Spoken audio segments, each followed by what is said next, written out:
မင်္ဂလာပါကလေးတို့ရေဦးဒီနေ့ပြောပြမယ့်ပုံမြင်လေးကတော့ဘာဖြစ်လို့လက်တွေမှာကွဲအပ်နေတဲ့အခွန်လေးတွေကွဲအပ်နေတဲ့ပုံစံလေးပေါ့နော်သူတို့ရဲ့အခွန်လေးမှာရှိကြတယ်လေဆိုတဲ့ပုံမြင်လေးပဲဖြစ်ပါတယ်နော်ကဲနားထောင်မယ်ဟိုးရှိတုန်းကလက်ကလေးတစ်ကောင်ရှိရဲ့တနေ့ကျတော့အဲ့ဒီလက်ကလေးရဲ့နေထိုင်တဲ့အရက်မှာအပင်လေးကနေပြီးတော့အရွက်တွေခြွေချတဲ့ຫນွေဥကလာကိုရောက်ရှိလာတာပေါ့ကွယ်အဲ့ဒီအချိန်မှာအဲ့ဒီဒေတာမှာနေတဲ့ကြီးကန်းတွေရတယ်တာနဲ့သူတို့ချင်းချင်းစကားတွေပြောပြီးတော့စူညံပေါ်လို့ရိုက်နေကြတာပေါ့အဲ့လိုကြီးကန်းတွေကအရန်ဆူလာတော့အဲ့လက်ကလေးကအရန်ဆက်ဆူကျင်လာအဲ့တော့អော်ပြီးတော့မေးလိုက်ဟေးဘာတွေဖြစ်နေကြရလဲဆိုပြီးမေးလိုက်အဲ့ဒါကြီးကန်းတကောင်ပြန်ဖြေတယ်ခင်ဗျားမသိဘူးလားပေါ့နော်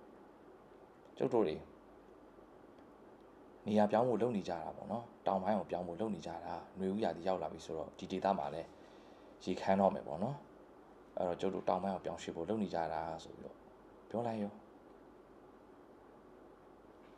တော့လက်ကလေးဟာတွေးရပါတော့ဒုက္ခပါပဲပေါ့လေအဲ့ဆိုဘယ်လိုလုပ်မလဲပေါ့အဲ့သူကကြီးကန်းတွေကိုမေးလိုက်အောင်ကဲအဲ့ဆိုဘယ်လိုလုပ်ကြမလဲဆိုကြီးကန်းတွေကအဲ့ဒါကြောင့်နဲ့တောင်ဘက်ကိုပြောင်းရွှေ့ရတာပေါ့နော်တောင်ဘက်မှာဒီအချိန်အခုချိန်ဆိုလို့ရှိရင်ရာသီဥတုတွေတာယာတယ်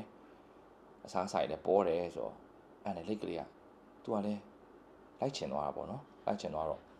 ကဲကျွန်တော်ခမောင်းနဲ့တူလိုက်ခဲ့လို့ရမလားဆိုပြီးတော့မေးတော့ကြီးကန်းတွေကခမရကျုပ်တို့နဲ့တူပြန်ပြီးတော့လိုက်မယ်ဆိုမှပဲရမှာပဲပေါ့နော်လမ်းလျှောက်ပြီးတော့သွားမယ်ဆိုလို့ရှိရင်အဝေးပဲဖြစ်နိုင်ဘူးပေါ့ဒါပေမဲ့ခမရကလည်းလိတ်ဆိုတော့ကျုပ်တို့လိုပြန်လို့ကလည်းရမှာမဟုတ်ဘူးပေါ့နော်ဒါပေမဲ့လိတ်ကလေးကလက်မလျှော့ဘူးတဲ့တောင်းပန်ပါတယ်ကျွန်တော်ကိုခမရနဲ့တူခေါ်သွားဖို့နီလန်းလေးတစ်ခုများမရှိဘူးလားဆိုပြီးတော့တောင်းပန်တာပေါ့နော်ကျွန်တော်ခေါ်သွားပေးပါကျွန်တော်ဒီမှာကြံခဲ့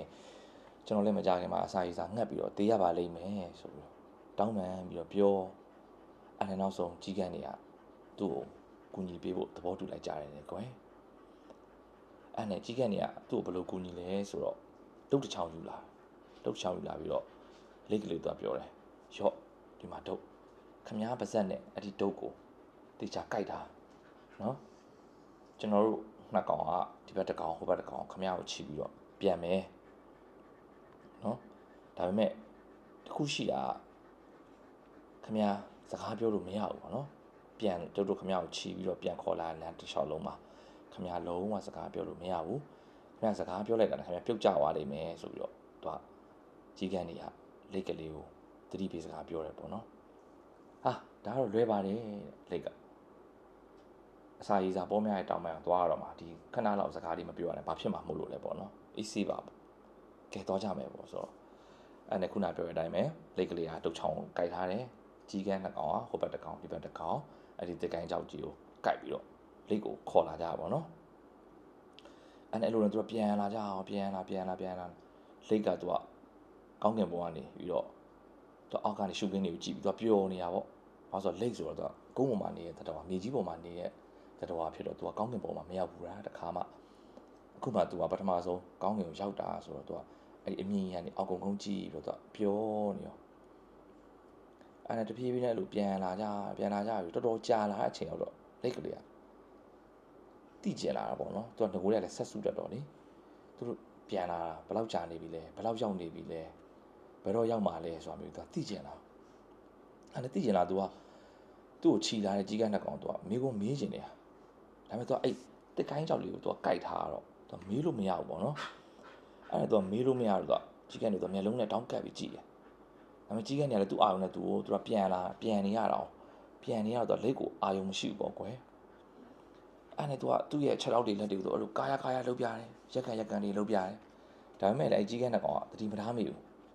သူကလည်းအမြန်ရောက်ဖို့ပေါ့နော်သူကလည်းလေးတာကိုလက်ကကြာတော့လေးတော့သူကလည်းမြန်ရောက်အောင်ဆိုပြီးတော့သူတို့သွားမယ့်နေရာကိုပဲအာရုံထားပြီးတော့ပြန်နေကြတာပေါ့ကွယ်အဲ့နဲ့လက်ကနည်းနည်းသူကဝမ်းနေသူလိုဖြစ်လာပါတော့နော်ဘာဖြစ်လို့လဲဆိုတော့သူ့ကိုအဲ့ဒီအစာရေးစာပေါ်များတဲ့တောင်ဘက်ဒေသကိုတောင်ရက်ကိုခေါ်သွားတော့မှန်တယ်ဒါပေမဲ့အခုပြန်တန်းလာတယ်တော်တော်ကြာပြီဆိုတော့ဘယ်ကိုရောက်နေပြီလဲဆိုတာတော့သူ့ကိုပြောတင်တယ်လို့တော့ထင်တယ်လို့တော့သူကယူဆရပါတော့နော်အဲ့တော့တခါထပ်ပြီးတော့သူကချောင်းဟန့်ပြလိုက်ကော ចောင်းဟပ်ပြလိုက်မြောက်ဒါပေမဲ့အဲ့ဒါကိုလည်းကြီးကန်နေရသတိမထားမိဘူးသူကသူဆက်ပြန်နေမြောက်နော်ကြာတော့လိတ်ကစိတ်မရှိတော့ဟေ့ဒီမှာကျုပ်စကားပြောမလို့ခင်ဗျားတို့ဘာလို့နားမထောင်တာလဲဆိုပြီးတော့ပြောလိုက်တဲ့အချိန်မှာပဲသူကကြိုက်ထားတဲ့တကိုင်းကိုလွတ်ချလိုက်ပြီလို့ဖြစ်ပြီးတော့ဒုက္ခကနေလွတ်ကြပြီးအောက်ကိုပြုတ်ကျသွားတာပေါ့ကွယ်အဲ့မှာသူလေဘောကနေအောက်ကိုသူပြုတ်ကျလာတဲ့အချိန်မှာသူကကြောက်သွားပြီးတော့သူ့ကိုသူကာကွယ်နေနဲ့သူ့ရဲ့ခေါင်းကြီးခြေလက်တွေသူအခွန်လေးကိုထည့်ထားလိုက်တာပေါ့နော်အဲ့ဒါပေမဲ့အဲ့လိုထည့်ထားရပေမဲ့သူကမြေကြီးပေါ်ပြုတ်ကျတဲ့အချိန်မှာအရှိန်ကြောင့်သူ့ရဲ့အခွန်ကတော့အကွယ်သွားတာပေါ့ကွယ်ဒါပေမဲ့ကန်ကောင်းစွာနဲ့သူကအသက်တော့မသေးဘူးဒါပေမဲ့အဲ့လိုမျိုးအမြင့်ပေါ်ပြုတ်ကျလာပြီးတော့ပြင်းပြင်းထန်ထန်ထိခိုက်မိသွားတဲ့အတွက်သူကအရန်ကိုနာကျင်သွားရှာတယ်အရန်ကိုနာကျင်သွားတဲ့အတွက်လည်းသူကအနီးနားမှာရှိတဲ့ရေအိမ်တစ်ခုတည်းကိုဆင်းပြေးသွားတယ်ပေါ့ကွယ်ဆင်းပြေးသွားပြီးတော့ဟိုးရေအိမ်အောက်ခြေထိကိုကူခတ်သွားပြီးတော့အဲ့ထက်မှာရှွန့်နေရှိတာရေအိမ်အောက်ခြေမှာတဲတွေနုံးတွေရှွန့်နေရှိတော့အဲ့ထက်မှာပဲတူးဆွာပြီးတော့ပုံအောင်နေတယ်မကြခင်မှာပဲသူကနှင်းချက်အိပ်ပျော်သွားပါတော့တယ်အဲ့တော့ဒီပုံမြင်လေးကြောင့်ပဲလိတ်တရားသူ့ရဲ့အခွန်မှာဘာကြောင့်အကွဲရတယ်ဘယ်လိုဖြစ်လာလဲဆိုအောင်ကလေးတို့သဘောပေါက်ပြီပေါ့နော်အဲ့တော့ဦးဒီနေ့ပြောချင်တဲ့ပုံမြင်လေးကတော့ဒါပါပဲ good night ပါ